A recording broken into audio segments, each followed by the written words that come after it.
Bom dia, irmãos. Vamos para mais uma EBD da quarentena.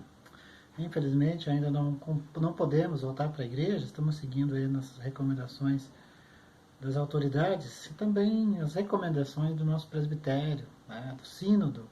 Né? Nós somos aí uma federação de igrejas, né, igrejas presbiterianas, e a gente tem conversado bastante e estamos aguardando. Vamos seguir em frente, irmãos. Só peço a vocês que lembrem-se que, embora as atividades da igreja pararam praticamente quase todas, nós estamos em todos online, nós ainda temos as nossas despesas da igreja. Então, os irmãos aí presbiterianos que são fiéis no dízimo, né? Nós presbiterianos, a nossa contribuição, ela se dá quase que toda por dízimos. Então, a igreja presbiteriana, ela não vai, não se todos nós formos fiéis, ela não terá dificuldades para passar esse momento, porque nós não vivemos muito de ofertas, de visitantes, né? Nós somos mais, as nossas famílias são bem conhecidas, então peço aos irmãos que atentem para isso, além de estarem orando, buscando ao Senhor, servindo aí o seu irmão, acolhendo o próximo, que também esteja atento para essa necessidade da igreja.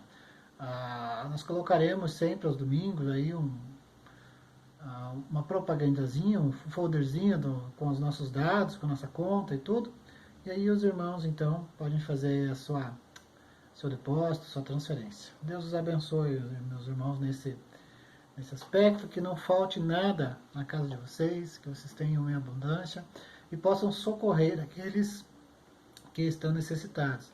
Graças a Deus, a nossa igreja não tem nos faltado nada e temos socorrido aqueles que têm chegado até nós com necessidades. A gente tem distribuído várias cestas básicas e ajudado pessoas e até ajudado a pagar algumas contas de irmãos queridos nossos que estavam com dificuldade. Então, irmãos, contas de água, luz, nem gás, essas coisas básicas, né? Então, irmãos, orem para que Deus continue abençoando e trazendo toda a providência para a nossa igreja. Amém? Vamos então ao nosso estudo bíblico de hoje, desse domingo de manhã. Eu coloquei o título hoje de A Renovação pelo Evangelho. Eu tenho lido um livro do Timothy Keller, A Igreja Centrada, e eu me baseei nesse estudo um pouco no livro dele, um livro excelente, muito bom, recomendo. E a renovação pelo Evangelho, então, queridos, é algo que o Espírito Santo faz na igreja, ou seja, meios práticos pelos quais o Espírito Santo opera mudanças duradouras na vida das pessoas e na vida da igreja. Então, quando nós somos renovados pelo Evangelho, é o Espírito Santo agindo na nossa vida e criando mudanças duradouras na vida de cada um de nós e também na vida da igreja. Tim Keller vai dizer que o Espírito Santo usa meios instrumentais ou secundários, então, para operar na igreja. Eu quero pegar emprestado aqui de Jonathan Edwards um termo chamado oração extraordinária como um dos meios principais pelos quais o Espírito Santo age na igreja. Então, para ver uma renovação pelo Evangelho, queridos irmãos, há uma ação do Espírito Santo na igreja. Há uma ação do Espírito Santo. E essa ação do Espírito Santo leva a igreja a orar. É sobre isso que eu quero trabalhar um pouco com vocês nessa manhã. Leva a igreja a orar. Quando há uma ação do Espírito Santo, a igreja está em oração, as pessoas estão em oração. Então, o Jonathan Edwards vai dizer que essa oração extraordinária ela é acompanhada de 3 principais aspectos. Ele diz que primeiro ela é unida, depois persistente e centrada no reino de Deus. Unida, persistente e centrada no reino de Deus. Vamos ver alguns exemplos, então, bíblicos de como se dá esses princípios na oração. Unida, quero ler com os irmãos o texto de Atos 4, 23 a 31. Diz assim: Uma vez soltos, procuraram os irmãos, eles contaram quantas coisas haviam dito os principais sacerdotes e os anciãos. Ouvindo isso, unânimes levantaram a voz a Deus e disseram: Tu, soberano Senhor, que fizeste o céu, a terra, o mar e tudo o que neles há, que disseste por intermédio do Espírito Santo por boca de Davi, nosso pai, teu servo. Porque se enfureceram os gentios, e os povos imaginaram coisas vãs. Levantaram seus reis da terra, e as autoridades ajuntaram-se a uma contra o Senhor e contra o seu ungido. Porque verdadeiramente ajuntaram-se nessa cidade contra o teu santo servo Jesus, ao qual ungiste. Se juntaram Herodes, Pôncio Pilatos, com os gentios e gente de Israel, para fazerem tudo o que a tua mão e o teu propósito predeterminaram. Agora, Senhor, olha para as suas ameaças e concede a teus servos que anunciem com toda intrepidez a tua palavra, enquanto estendes a mão para fazer curas, sinais e prodígios, por intermédio do teu nome, do teu santo servo Jesus. Tendo eles orado, tremeu o lugar onde estavam, e unidos e reunidos, todos ficaram cheios do Espírito Santo e com intrepidez anunciaram a palavra de Deus. Queridos irmãos, então vejam que é uma oração unida, né? A igreja, em uma só voz, clama a Deus, primeiro glorificando o nome de Jesus Cristo, lembrando-se da obra que Deus fez através de Cristo Jesus e pedindo coragem para anunciar o Evangelho. Coragem para anunciar o Evangelho. Vejam que bacana esse tipo de oração. Em segundo, então, uma oração persistente. E uma oração persistente que nós conhecemos e gostamos bastante é da viúva, do juiz Inico, a viúva que se aproxima do juiz, Lucas 18, 1 a 8. Disse-lhe Jesus uma parábola sobre o dever de orar e nunca esmorecer. Havia em certa cidade um juiz que não temia Deus, nem respeitava homem algum. Havia também naquela mesma cidade uma viúva que vinha ter com ele, dizendo: julga a minha causa contra o meu adversário. Ele, por algum tempo, não quis atender, mas depois disse: bem que eu não temo a Deus e nem respeito homem algum. Todavia, como essa viúva me importuna, julgarei a sua causa para não suceder que por fim venha molestar-me. Então disse o Senhor: considerai no que diz esse juiz iníquo. Não fará Deus justiça aos seus escolhidos, que a ele clamam dia e noite, embora pareça demorado em defendê-los? Digo-vos que depressa lhes fará justiça. Contudo, quando vier o Filho do Homem, achará, porventura, fé na terra? Queridos irmãos, nós vemos aqui o exemplo de uma oração persistente. Esse texto nos dá vários exemplos, mas eu quero frisar que isso é oração persistente, aquela oração, queridos irmãos, que não desiste, que ora a Deus pedindo que Ele dê coragem para anunciar o Evangelho e persiste nessa oração diariamente, culto após culto, escola dominical após escola dominical, culto noturno após culto noturno, reuniões de oração, devocionais, uma oração persistente que persevera, para que Deus nos dê, então, o Espírito Santo e coragem para anunciar o Evangelho. Coragem para anunciar o Evangelho. Intrepidez na hora de pregar a palavra do Senhor. E nesses dias duros e difíceis que nós vivemos, pregar a palavra do Senhor é algo que não pode ser esquecido, porque nós temos poucos contatos com pessoas da nossa família, pessoas que nós talvez estivéssemos evangelizando. Então precisamos, queridos irmãos, orar a Deus para que Ele nos dê uma estratégia, para que Ele nos mostre de que maneira agora nós podemos continuar pregando a palavra do Senhor. Veja que essa maneira que nós encontramos aqui online, fazendo vídeos, é um bom exemplo disso, né? Então, queridos irmãos, que essa pandemia não seja uma desculpa para que você pare de anunciar, de orar para anunciar a palavra do Senhor. Não podemos orar só pedindo ao Senhor que nos cure, que nos dê um remédio. Não, precisamos orar para pedir ao Senhor que nos dê coragem para pregar a palavra de Deus nesses dias difíceis que estamos vivendo. Na oração de Pedro, em Atos 4, eles estavam em perseguição, a igreja estava fugindo. Eles estavam sendo mortos, eles estavam sendo apedrejados. e eles não, em momento algum, pediram proteção sobre si mesmo, mas coragem para continuar anunciando o Evangelho em meio a essa crise que estava na sociedade deles. E nós também devemos orar e pedir a Deus que nos dê coragem para anunciar o Evangelho em meio à crise que nós estamos. E a terceira, queridos irmãos, e última aqui recomendação que eu vos deixo, é uma oração centrada no reino.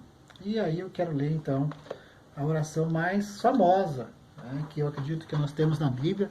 Agora, uma das orações mais importantes, é um modelo de oração para todos nós, que é a oração do Pai Nosso, que é a oração feita pelo nosso Senhor, né, pelo nosso Senhor Jesus. Quando a gente lembra que essa oração nasceu no coração do próprio Deus, nasceu no coração do Criador, nasceu no coração do Salvador, a gente tem que olhar para essa oração com bastante relevância. E essa é uma oração que está centrada no reino de Deus. Veja o que Jesus diz lá então em Mateus 6, 9 a 15. Portanto, vós orareis assim: Pai que estás no céu, santificado seja o teu nome. Venha o teu reino, faça-se a tua vontade, assim na terra como no céu. O pão nosso de cada dia dá-nos hoje. Perdoa as nossas dívidas, assim como nós temos perdoados aos nossos devedores, e não nos deixe cair em tentação, mas livra-nos do mal, pois teu é o reino, o poder e a glória para sempre. Porque se perdoardes aos homens as suas ofensas, também vosso Pai Celeste vos perdoará. Se, porém, não perdoardes aos homens as suas ofensas, tampouco vosso Pai vos perdoará as vossas ofensas. Olha que oração maravilhosa, que centralidade que ela tem no reino de Deus. Ela glorifica a Deus. Ela inicia Jesus inicia-se olhando para o Pai, glorificando o nome do Pai, clamando para que o reino de Deus esteja aqui na terra e esteja sobre, queridos irmãos, todas as coisas, sobre o nosso alimento, sobre a nossa vontade, sobre o perdão, que nos livre do mal. Então veja que essa é uma oração, é um exemplo de oração, queridos irmãos, que está centrada no reino de Deus. Não quero me estender aqui sobre esses 3 princípios de oração, porque cada um deles dá um ótimo estudo e nós vamos seguir fazendo esses estudos nos próximos domingos. Vamos tratar um pouco mais de oração unida, persistente e centrada no reino de Deus. Hoje é apenas uma introdução para que os irmãos, então, aí vão saboreando um pouquinho do que nós temos pela frente. Veja que esse tipo de oração que nós estamos falando aqui, às vezes ela começa por uma única pessoa na igreja, às vezes ela começa pelo grupo, às vezes temos um pequeno grupo orando para que Deus seja glorificado no meio da comunidade. E eu penso que o importante não é a quantidade, o número de pessoas orando, mas a natureza da oração. A natureza. Uma oração, ela precisa, então, queridos irmãos, ser unida, persistente e centrada no reino de Deus. Eu tenho falado muito com oração de vocês esses dias, porque eu penso que a oração hoje ela é o principal instrumento nosso de ação. Nós temos tanto para orar, para que Deus nos proteja, cuide da nossa família, para que o Senhor seja glorificado no mundo, para que o nome dele seja glorificado, para que as igrejas perseverem, para que os missionários não desanimem, para que o Senhor nos ajude, nos ilumine com uma cura. Então nós temos estamos muito em casa, temos algum tempo livre, e eu penso que nós devemos dedicar esse tempo, então, à oração. E eu que, então, queridos irmãos, quero aqui trazer uma crítica para as nossas reuniões de oração.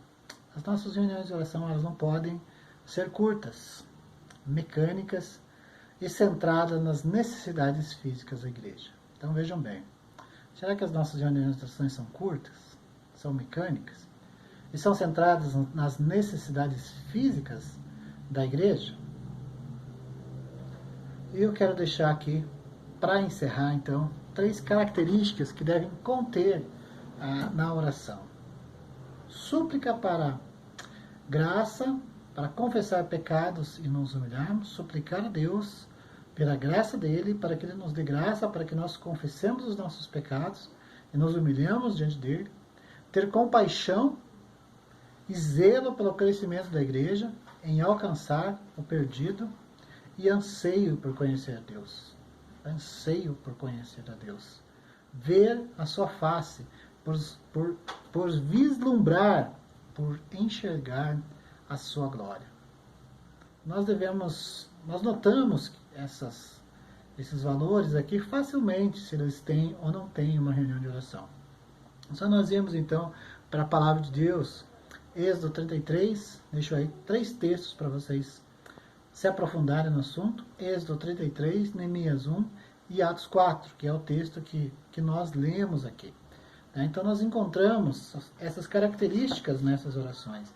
Ela é uma oração que suplica a Deus por graça, para confessar os pecados, é uma oração que tem zelo pelo crescimento da igreja e para alcançar aquele que está perdido, e anseio por conhecer a Deus e ver a sua face.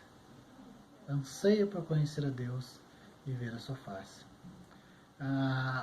Nós devemos notar, devemos analisar se em nossas reuniões de oração nós encontramos essas características. Elas são bem visíveis. São bem visíveis.